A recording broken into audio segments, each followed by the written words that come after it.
آپ صلی اللہ علیہ وسلم پر دودھ اور شراب پیش کی گئی۔ آپ صلی اللہ علیہ وسلم نے دودھ اختیار فرمایا۔ اس پر آپ صلی اللہ علیہ وسلم سے کہا گیا، آپ صلی اللہ علیہ وسلم کو فطرت کی راہ بتائی گئی یا آپ صلی اللہ علیہ وسلم نے فطرت پالی۔ یاد رکھیے کہ اگر آپ صلی اللہ علیہ وسلم نے شراب لی ہوتی تو آپ صلی اللہ علیہ وسلم کی امت گمراہ ہو جاتی۔ آپ صلی اللہ علیہ وسلم نے جنت میں 4 نہریں دیکھی، 2 ظاہری 2 باطنی۔ ظاہری نہریں نیل و فرات تھی۔ اس کا مطلب غالباً یہ ہے کہ آپ صلی اللہ علیہ وسلم کی رسالت نیل اور فرات کے شاداب وادیوں کو اپنا وطن بنائے گی، یعنی یہاں کے باشندے نسلاً بعد نسل مسلمان ہوں گے۔ یہ نہیں کہ ان دونوں نہروں کے پانی کا منبع جنت ہے، اللہ عالم۔ آپ صلی اللہ علیہ وسلم نے مالک داروغہ جہنم کو بھی دیکھا۔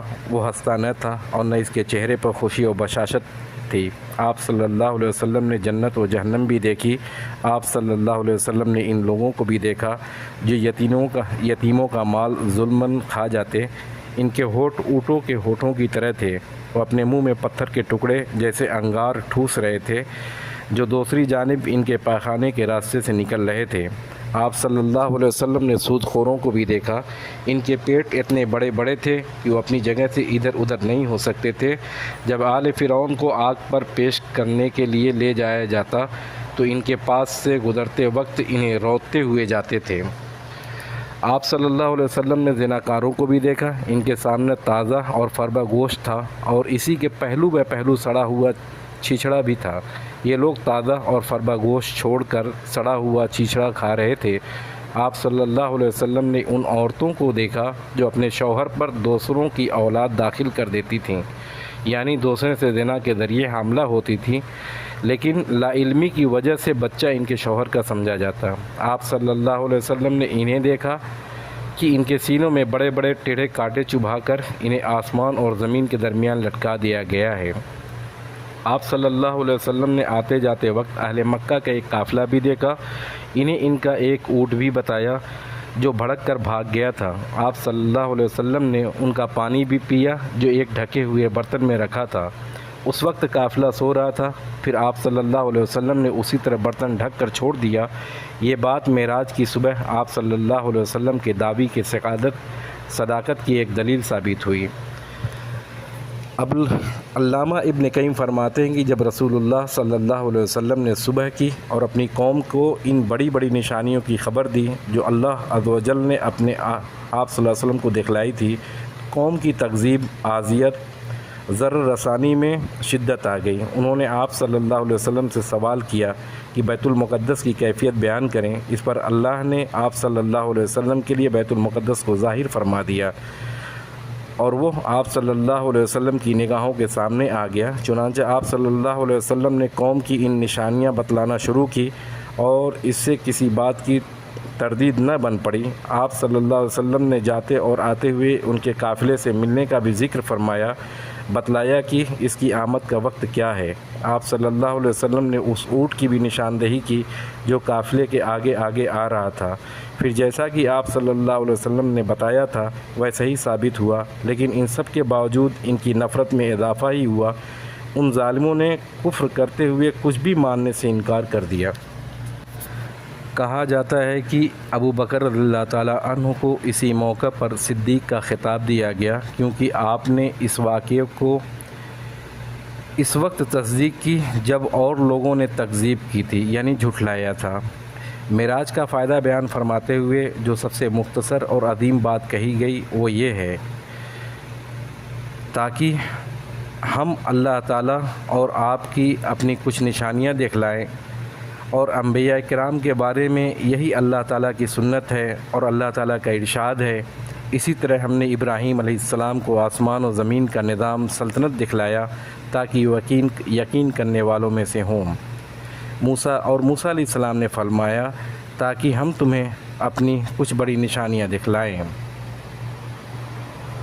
پھر ان نشانیوں کو دکھلانے کا جو مقصد تھا اسے بھی اللہ تعالیٰ نے اپنی ارشاد لِیَکُونَ مِنَ الْمُوقِنِینَ تاکہ وہ یقین کرنے والوں میں سے ہوں کے ذریعے واضح فرما دیا۔ چنانچہ جب انبیاء کرام کے علوم کو اس طرح کی مشاہدات کی سند حاصل ہو جاتی تو انہیں عین الیقین کا وہ مقام حاصل ہو جاتا تھا جس کا اندازہ لگانا ممکن نہیں۔ شنیدہ عبود مانند دیدہ۔ یہی وجہ ہے کہ انبیاء کرام اللہ کی راہ میں ایسی ایسی مشکلات جھیل لیتے جنہیں کوئی اور جھیل ہی نہیں سکتا، اور حقیقت ان کی نگاہوں میں دنیا کی ساری قوتیں مل کر بھی مچھر کے پر کے برابر حیثیت نہیں رکھتی تھیں، اس لیے وہ ان قوتوں کی طرف سے ہونے والی سختیاں، ایذا رشانیاں کو کوئی پرواہ نہیں کرتے۔ اس واقعے کا معراج کے جزیات کے پس پردہ مزید جو حکمتیں اور اسرار کار فرما تھے، ان کی بحث کا اصل مقام اسرار شریعت کی کتابیں ہیں۔ البتہ چند موٹے موٹے حقائق ایسے ہیں جو اس مبارک سفر کے سرچشموں سے پھوٹ کر سیرت النبی کے گلشن کی طرح رواں دواں ہیں، اس لیے یہاں مختصر انہیں قلم بند کیا جا رہا ہے۔ آپ دیکھیں گے کہ اللہ تعالیٰ نے سورہ اسراء میں اسراء کا واقعہ صرف ایک آیت میں ذکر کر کے کلام کا رخ یہود کے سیاہ کاریوں اور جرائم کے بیان کے جانب موڑ دیا، پھر انہیں آگاہ کیا ہے کہ یہ قرآن اس راہ کی ہدایت دیتا ہے جو سب سے سیدھی اور صحیح راہ ہے۔ قرآن پڑھنے والے کو بسا اوقات شبہ ہوتا ہے کہ دونوں باتیں بے جوڑ ہیں، لیکن در حقیقت ایسا نہیں ہے، بلکہ اللہ تعالیٰ نے اس اسلوب کے ذریعے یہ ارشاد فرما رہا ہے، اب یہود کو نوع انسان کی قیادت سے معزول کیا جانے والا ہے، کیونکہ انہوں نے ایسے ایسے جرائم کا ارتکاب کیا ہے جن سے ملوث ہونے کے بعد انہیں منصب پر باقی نہیں رکھا جا سکتا، لہٰذا اب یہ منصب رسول اللہ صلی اللہ علیہ وسلم کو سونپا جائے، دعوت ابراہیم کے دونوں مراکز ان کے ماتحت کر دیے جائیں، اور بالفظ دیگر اب وقت آ گیا ہے کہ روحانی قیادت ایک امت سے دوسری امت کو منتقل کر دی جائے، یعنی ایک ایسی امت سے جس کی تاریخ غدر و خیانت اور ظلم و بدکاری سے بھری ہوئی ہے، یہ قیادت چھین کر ایک ایسی امت کے حوالے کر دی جائے جس سے نیکی اور بھلائیوں کے چشمے پھوٹیں گے، جس کا پیغمبر سب سے زیادہ درست راہ بتانے والے قرآن کی وحی سے بہرور ہے۔ لیکن یہ قیادت منتقل کیسے ہو سکتی جبکہ اس امت کا رسول مکہ کے پہاڑوں میں لوگوں کے درمیان ٹھوکریں کھاتا پھر رہا ہے؟ اس وقت ایک سوال تھا جو ایک دوسری حقیقت پر پردہ اٹھا رہا تھا۔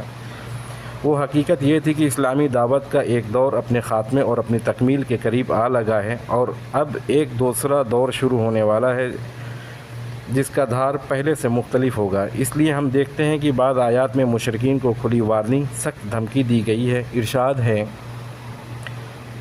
جب ہم کسی بستی کو تباہ کرنا چاہتے ہیں تو وہاں کے اصحاب و ثروت کو حکم دیتے ہیں، مگر وہ کھلی خلاف ورزی کرتے ہیں، پس اس بستی پر تباہی کا قول برحق ہو جاتا ہے، ہم اسے کچل کر رکھ دیتے ہیں۔ دوسری جگہ اللہ کا ارشاد ہے، اور ہم نے نوح کے بعد کتنی ہی قوموں کو تباہ کر دیا، تمہارا رب اپنے بندوں کے جرائم کی خبر رکھنے اور دیکھنے کے لیے کافی ہے۔ پھر ان آیات کے پہلو بہ پہلو کچھ ایسی آیات بھی ہے جن میں مسلمان کو ایسی تمدنی قواعد، ضوابط و دفعات و مبادی بتلائے گئے ہیں جن پر آئندہ اسلامی معاشرے کی تعمیر ہونی تھی، گویا اب وہ کسی ایسی سرزمین پر اپنا ٹھکانہ بنا چکے ہیں جہاں ہر پہلو سے ان کے معاملات اور ان کے اپنے ہاتھ میں ہیں۔ انہوں نے ایک ایسی وحدت اور تماسکہ بنا لی ہے جس پر سماج کی چکی گھما کرتی ہے، لہذا ان آیات میں ارشاد ہے، رسول اللہ صلی اللہ علیہ وسلم عنقریب ایسے جائے پناہ اور امن گاہ پالیں گے جہاں آپ صلی اللہ علیہ وسلم کے دین کی استقرار نصیب ہوگا۔ یہ اسراء اور معراج کی بابرکت واقعے کی تہ میں پوشیدہ حکمت اور رازہائے سربستہ میں سے ایک ایسا راز اور ایک ایسی حکمت ہے جس کا ہمارے موضوع سے براہ راست تعلق ہے، اس لیے ہم نے مناسب سمجھا کہ اسے بیان کر دیں۔ اسی طرح کی دو بڑی حکمتوں پر نظر ڈالنے کے بعد ہم نے یہ رائے قائم کی کہ اسراء کا یہ واقعہ یا تو بیت العقبہ اولیٰ سے کچھ ہی پہلے کا ہے یا عقبہ کے دونوں بیتوں کے درمیان کا ہے۔ اللہ عالم بالصواب۔ اپنے گرد و نواح کا خیال رکھیے گا۔ آپ کا اپنا عبد الرحمن، فی امان اللہ۔